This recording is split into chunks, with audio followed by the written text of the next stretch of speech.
alamin. Apa-apa.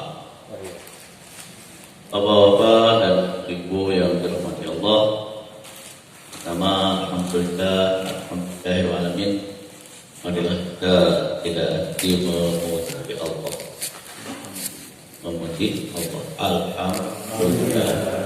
Alhamdulillah alladzi ahyana ba'da ma amatana wa ilaihi nusyur. Lagi Allah menginginkan kepada kita untuk mengakui apapun yang terjadi, semuanya atas kehendak Allah. Semuanya atas kehendak Allah. Kalau kita baca ayat Quran, apapun fenomena alam, semuanya adalah bukti kekuasaan Allah. Maka kita hanya bisa mengatakan alhamdulillah wa akhir da'wana alhamdulillah. Nah, yang kedua, salat dan salam kita haturkan kepada Rasulullah sallallahu alaihi wasallam. Berapa hari lagi Ramadan? Yang 9, ada yang 10. Tanggalan saya 22 Sya'ban. Kalau 22 tinggal berapa?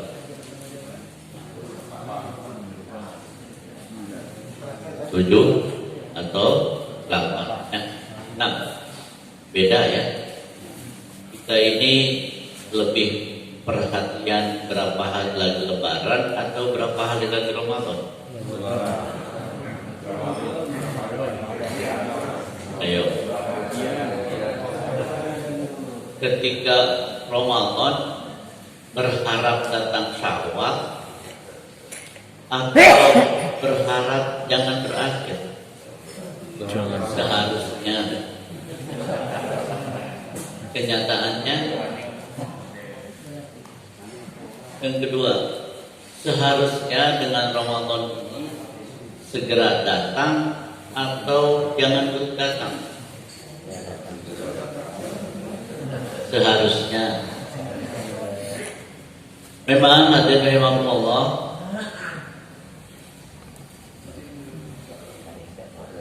ini fenomena Ramadan tradisi.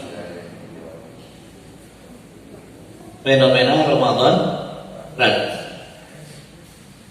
Apa itu Ramadan tradisi? Saya menyampaikan Ramadan tradisi itu diantaranya puasanya tidak terjaga dari dosa. Puasanya sah, tidak terjaga dari dosa. Yang repotnya lagi, kalaupun puasanya terjaga dari dosa, azan maghrib seakan-akan fluid panjang mengakhiri tidak boleh berdosa.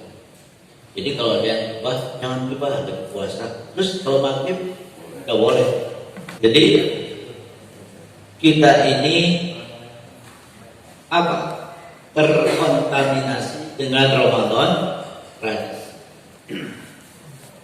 Jadi yang pertama, Ramadan tradisi itu puasanya tidak terjaga dari dosa. Kemudian kalaupun siangnya terjaga dari dosa, malamnya naskar pada boleh dosa. Makanya puasa seperti itu tidak akan mencapai tujuan puasa. Jadi Ramadan tradisi yang kita khawatirkan adalah Ramadan yang tidak melahirkan maqasid syariah dari puasa. Apa itu maqasid syariah dari puasa? Ya ayyuhalladzina amanu kutiba alaikumusiyam kama kutiba alal ladzina min qablikum la'allakum tattaqun. Apa itu la'allakum tattaqun? Mudah-mudahan kalian takut dosa.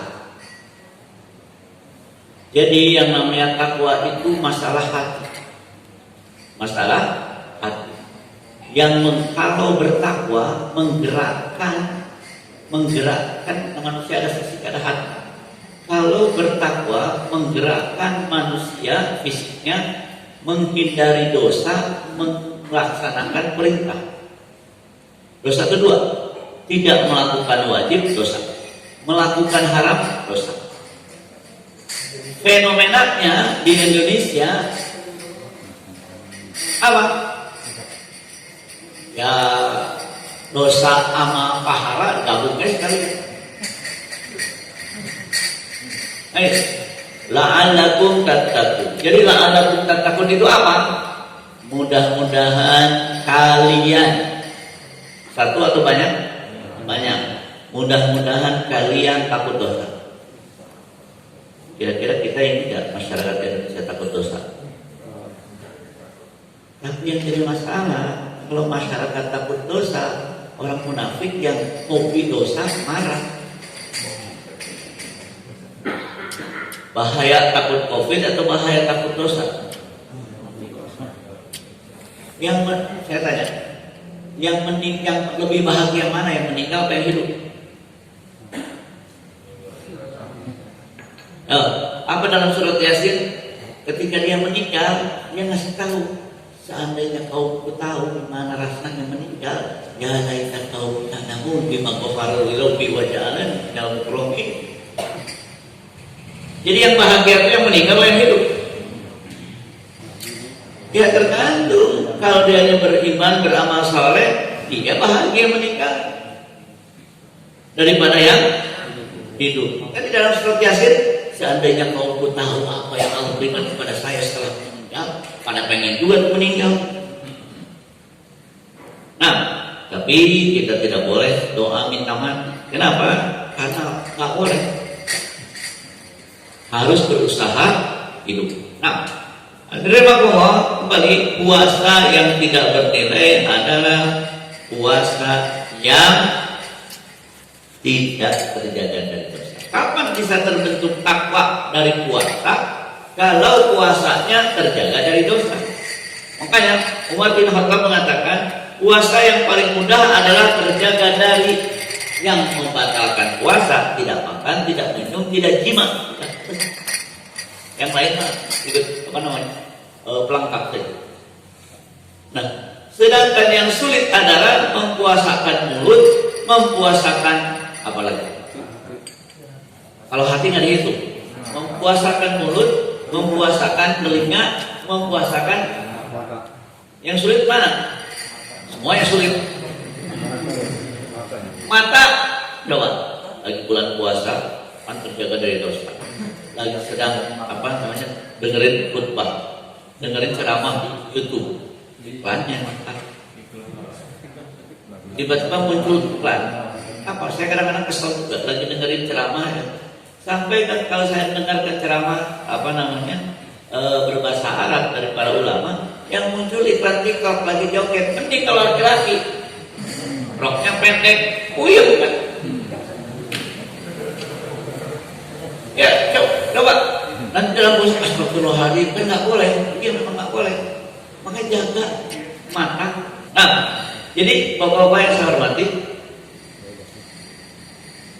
la'allakum tattaqun, agar kalian takut dosa. Jadi yang namanya hati, takut dalam hati. Tapi orang bertakwa satu, takwa itu menggerakkan fisik untuk melakukan perintah. Takwa itu menggerakkan fisik untuk meninggalkan haram.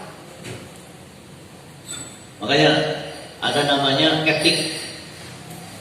Ada namanya etik. Apa itu etik? Nilai dalam diri kita sehingga berbuat baik. Kalau bahasa kita sedang muter-muter etik habis segala takwa. Tapi kalau orang munafik dengan kalimat takwa nggak suka, akhirnya ganti aja jadi etik. Ya memang kita bermasalah dengan orang kafir dan munafik. Ketika tidak ingin takut dosa, mereka hobi dosa. Ketika kita takut dosa, mereka hobi.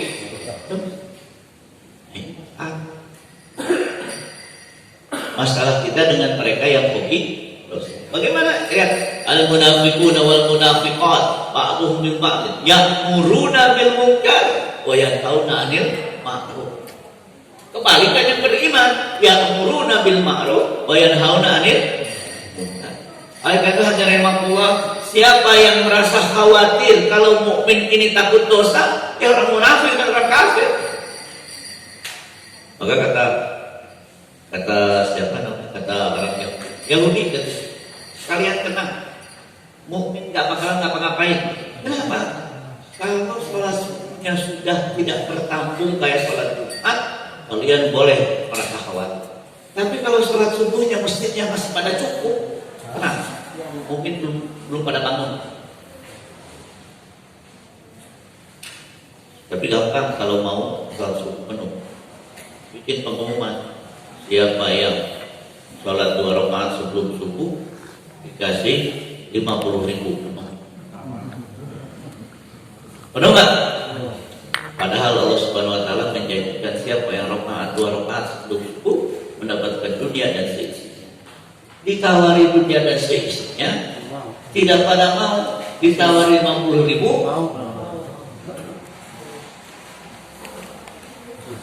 nah ini masalahnya.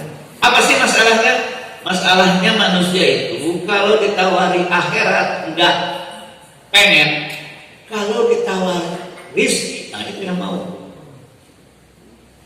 Jadi kalau Anda baca apa Al-Fatihah 2000 kali, dagangannya laku, dilakukan 2 kali. Tapi kalau dilakukan, padahal Allah mengatakan sholat 2 rakaat sebelum subuh, Rasulullah bersabda, lima makna dapat dunia dan seisinya. Nggak mau. Jadi yang disukai adalah tawaran-tawaran dunia. Ini masalah juga. Kenapa? Karena Ramadan tidak menawarkan rezeki.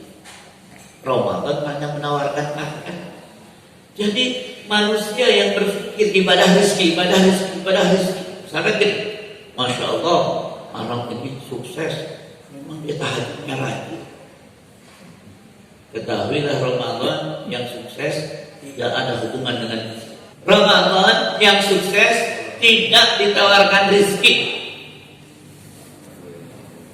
Ramadan yang sukses tadi yang puasanya terjaga dari dosa, itu nggak ditawarkan rezeki.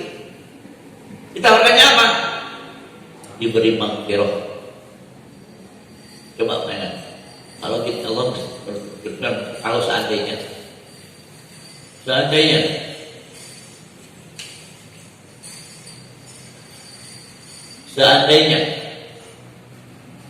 Ramadan sukses, maka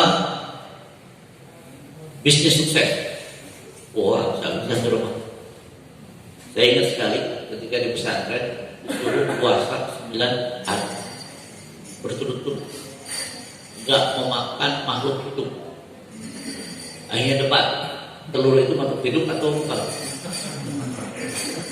Pokoknya saya jadi ingat apa? Dipaksain itu puasa.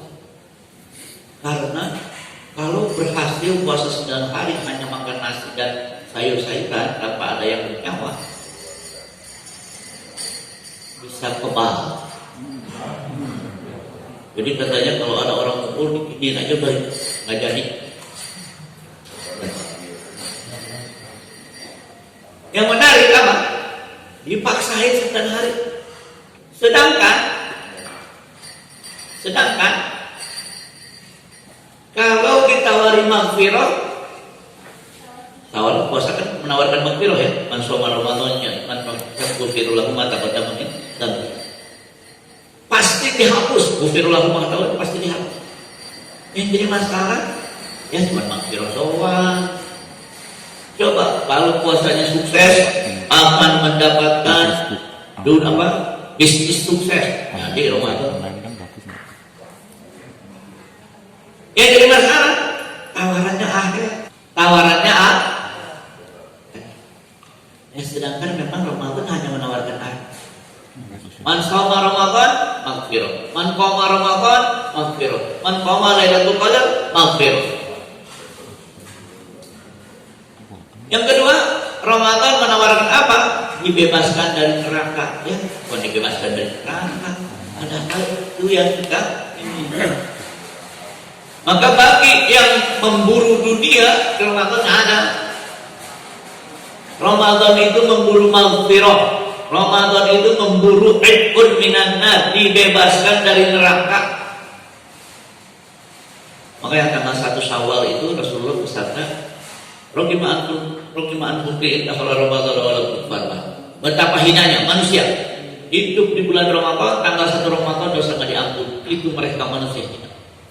Jadi tanggal 1 Ramadan itu bukan minal aidin wal faizin, mohon maaf lahir dan batin. Apa yang benar? Taqabbalallahu minna wa minkum. Mudah-mudahan ya puasa kita, tiap kita, tilawah kita diterima oleh Allah Subhanahu wa taala. Jadi taqabbalallahu minna wa minkum itu harapan apa yang dilakukan di bulan Ramadan berpahala diterima oleh Allah Subhanahu wa taala. Kenapa? Karena Rasulullah bersabda, "Rubba qaimin, rubba qaimin, laisa lahu min siyamihi illa al-ju'." Hanya dapat lapar dan haus. Banyak sekali puasa nggak diterima. Yang lebih parahnya lagi, banyak sekali qiyam Ramadan yang apa? Panjang sampai nggak tidur, nggak diterima. Jadi awal jangan-jangan kita yang 30 menit itu nggak diterima juga. Masalahnya yang panjang nggak diterima, yang pendek. Nah, Allah, siapa yang merindukan Ramadan? Yang merindukan Ramadan adalah mereka yang memang apa? Berpikir tentang akhirat, merindukan surga, takut dengan neraka. Yang jadi masalah orang Indonesia di antaranya apa? Hari pertama penuh, hari kedua penuh, 3, 4, 5 udah berkurang, 10. Asrul awakhir yang seharusnya penuh udah pada habis. Saya nggak pulang mudik, pulang kampung. Siapa yang merindukan Ramadan? Ya, yang merasa tidak aman dari ancaman neraka. Siapa yang merindukan Ramadan? Yang merasa penuh dengan dosa. Siapa yang merindukan Ramadan? Yang menginginkan surga. Siapa yang merasa aman dari azab Allah? Munafik dan kafir. Jadi kalau kita merasa dengar surga, dengar ayat surga, misalkan kayaknya gue banget, lu munafik. Siapa yang mendengar ayat neraka, kemudian kayaknya orang lain munafik. Tapi kalau dengar ayat surga, ya Allah, jangan-jangan saya nggak masuk surga. Ketika dengar ayat neraka, ya Allah, jangan-jangan saya di situ. Mereka beriman. Mereka lihat keutamaan Ramadan. Nanti saya akan lebih. Saya itu masalahnya apa? Saya harus hari ini tuh harus mengikuti sekolah etik. Agar beretika. Maksud sekolah etik adalah membangun amal hati sehingga benci maksiat, rindu takwa. Kalau benci maksiat yang namanya hati takwa, benci maksiat, ada maksiat di hadapan mata nggak dilakukan. Ada orang bilang, alhamdulillah saya nggak korupsi. Ya ini nggak korupsi, orang ya nggak punya kesempatan untuk korupsi. Alhamdulillah nggak korupsi, ya punya kesempatan korupsi. Nah itu dapat pahala. Misalkan gini, alhamdulillah saya nggak berzina. Ya iya, orang nggak ada yang mau sama dia.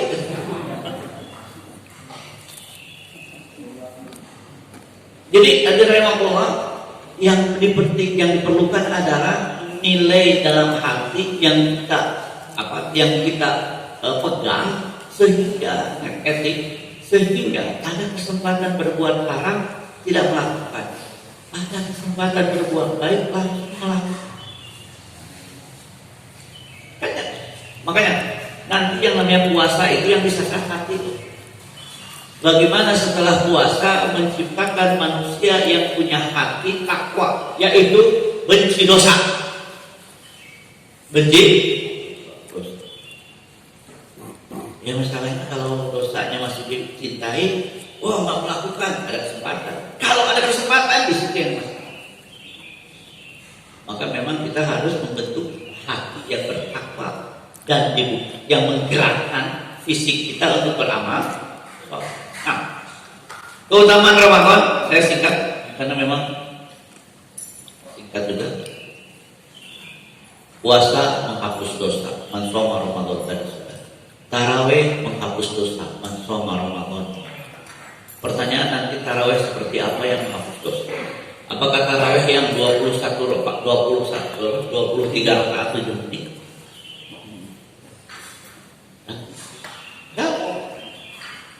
Tarawih seperti apa yang menghapus dosa? Tarawih itu sebut nama tarawih karena capek. Maka kalau sholatnya tidak capek, ya bukan tarawih. Pernah berdiri sholat qiyam, kaki nggak kuat sampai gantian berdiri. Itu adalah tarawih. Nanti kita bahas. Kapan? Yang jelas tarawih menghapus dosa. Qoma Ramadan dan shoma Ramadan menghapus dosa. Ini ada setiap malam Allah membebaskan hambanya dari apa? Dari api neraka. Setiap malam. Setiap malam. Jadi akhirat, Ramadan menawarkan akhirat. Di mana di Bogor Baru ya, di Asrul Bintan. Lihat penuh jemaah. Ternyata di situ menawarkan zikir yang menghasilkan rezeki. Penuh.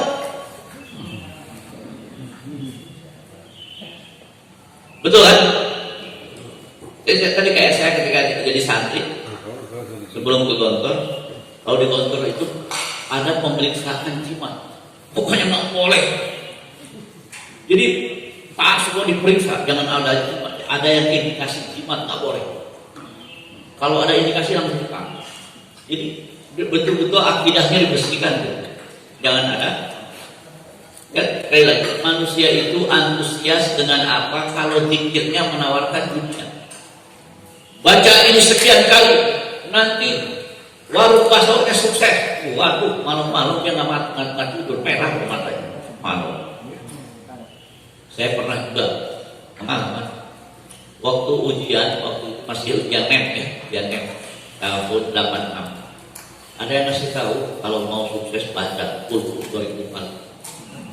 Semangat. Pas jam 1 malam mikir juga ya kalau nggak baca bukunya gimana mau sukses.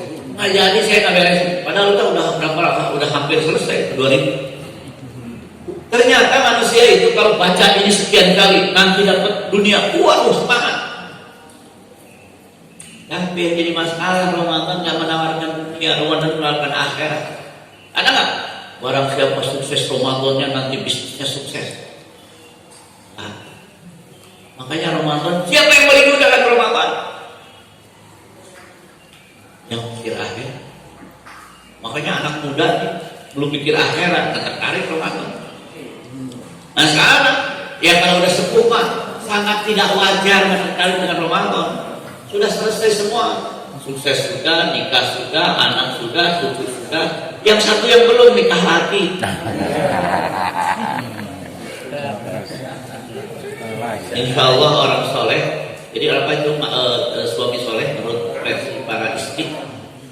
Suami yang tidak nikah lagi.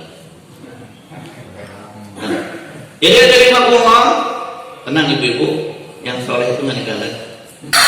Kecuali, apakah tertarik dengan Ramadan? Kecuali istrinya yang soleh.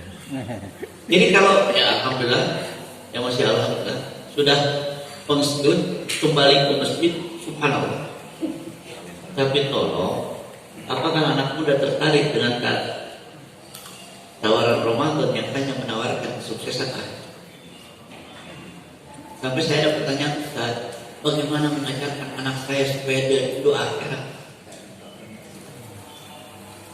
Supaya rindu akhirat. Saya punya anak perempuan, bukan iklan. Saya punya anak perempuan, itu selalu protes kalau jilbabnya disuruh panjang. Karena memang belum berpikir akhirat, masih berpikir modis, masih berpikir sukses dunia, belum akhirat kan? Nah ini memang permasalahan kita adalah bagaimana anak kita berpikir untuk, karena Ramadan tidak menawarkan dunia.